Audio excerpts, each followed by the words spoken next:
रायगड, महाराष्ट्रासह देश विदेशातील ताज्या बातम्या पाहण्यासाठी मॅक्स इंडिया लाईव्ह चॅनलला सबस्क्राईब करा आणि बेल आयकॉन दाबायला विसरू नका.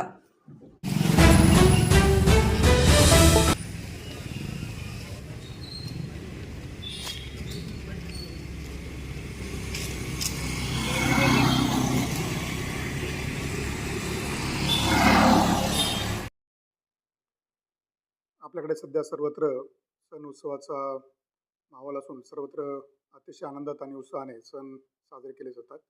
परंतु काही लोकांच्याकडनं आक्षेपार्ह संदेश, मेसेजेस, व्हिडिओ, पोस्ट, त्याचबरोबर काही पिक्चरसुद्धा फॉरवर्ड केले जातात किंवा समाज माध्यमांवरती पोस्ट केले जातात. मला ह्या निमित्तानं सर्वांना आवाहन करायचं आहे, ज्यामुळे महनीय व्यक्तींची, ऐतिहासिक व्यक्तींचा अपमान होईल, अवमान होईल, त्यांच्या चारित्र्याबद्दल आक्षेपार्ह काही लिहिलं जाईल, त्याचबरोबर काही राजकीय महत्त्वाच्या नेत्यांबद्दलही काही आक्षेपार्ह लिखाण केलं जाईल, समाजामध्ये जातीमध्ये काही तेढ निर्माण होईल. त्याच्यामुळं जर कुठे लोकांच्या भावना दुभकावतील तर त्या संदर्भात अतिशय कठोर अशा प्रकारची कारवाई करण्याची भूमिका रत्नागिरी जिल्हा पोलीस दलाने ठेवलेली आहे.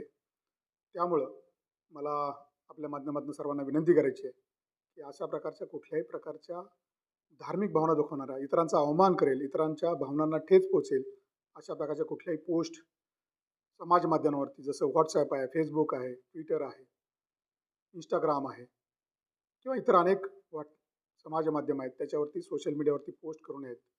अन्यथा रत्नागिरी जिल्हा पोलीस दलाच्या वतीनं अशा लोकांवरती भारतीय न्याय संहितेचे वेगवेगळे कलम, त्याचबरोबर माहिती आणि तंत्रज्ञान कायदा याच्या जी कलमं आहेत त्यान्वये गुन्हा दाखल करण्यात येईल आणि त्यांच्यावर कठोर कारवाई करण्यात येईल. मी या निमित्तानं सांगू इच्छितो की रत्नागिरी जिल्ह्याची जे सायबर पोलीस स्टेशन आहे त्याची सोशल मीडिया लॅब सातत्यानं अशा लोकांच्यावरती नजर ठेवू नये, अशा लोकांवरती पाळत ठेवू नये आणि त्यांच्याबद्दलची माहिती सातत्याने घेण्याचं काम चालू असतं. असं एक या निमित्ताने मला सर्वांना सांगायचं आहे. धन्यवाद.